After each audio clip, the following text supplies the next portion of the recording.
Now, US President Donald Trump has announced a UK trade deal on Thursday after teasing the pact as a historic achievement a day prior.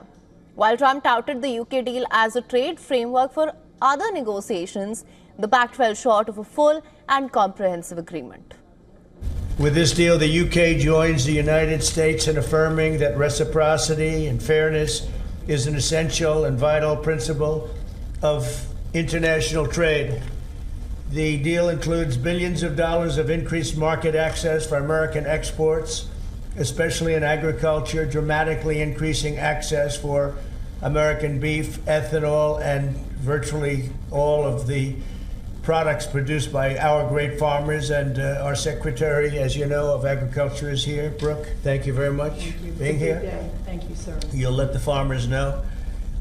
In addition, the UK will reduce or eliminate numerous non-tariff barriers that unfairly discriminated against American products. But this is now turning out, I think, really to be a great deal for both countries, because it'll be really great for the UK also. So they're opening up the country. Their country is a little closed, and we appreciate that. For Britain, the UK-US deal secures lower tariffs without compromising forthcoming UK-EU talks. And for the US, it signals to investors that the administration is prepared to be flexible on tariffs. However, analysts were skeptical that the deal would translate into a much wider de-escalation in the US tariff policy. Still, the deal offers Britain much-needed relief from sectoral tariffs. Furthermore, in a historic step, the deal includes plans that will bring the United Kingdom into the economic security alignment with the United States. That's the first of its kind. So we have a big economic security blanket, and that's very important. And we feel very, very comfortable with that, because it's been a great ally, truly one of our great allies. Tariffs on British steel and aluminum go to zero with no talk of quotas. While UK car exports are subject to a quota of 100,000 vehicles, the deal essentially means that UK car exports will see 10% tariffs rather than 27.5% on vehicle imports from other countries. Cars represent roughly 10% of UK exports to the United States. The concessions offered by the UK are not considerable. Britain reportedly won't make changes to its digital services tax, which applies to the big tech firms. The UK said it would not change its food standards, which is a bigger barrier to entry for certain US agricultural products. Beef and chicken are the most notorious in this case. The framework gives the US increased market access and a faster customs process for exports to the UK, but many other details were left to be negotiated later on. The real question, though, is if the UK deal will herald a wider climb down on tariffs.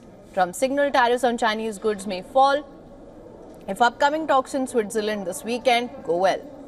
Analysts were not convinced, even as Trump said substantive China talks could yield tariff cuts. No, I think that we're going to have a good weekend with China. I think they have a lot to gain.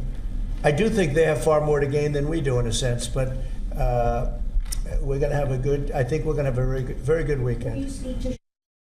And for more on this, the correspondent Susan Tehrani has sent us this report from New York. Listen to this. In a significant development, U.S. President Donald Trump and UK Prime Minister Keir Starmer have signed a new trade agreement aimed at easing tensions and boosting economic ties between the two countries.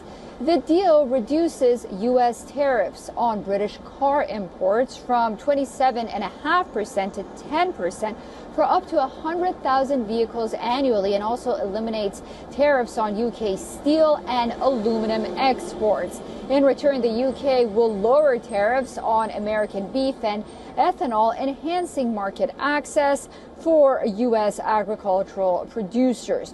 While the agreement maintains a general 10% tariff on other UK goods, it does signal a potential shift towards more a collaborative trade relationship between the two sides, with both leaders expressing optimism about the future of economic cooperation. Susan Tehrani reporting from New York for WION World is One. For latest news, download the WION app and subscribe to our YouTube channel.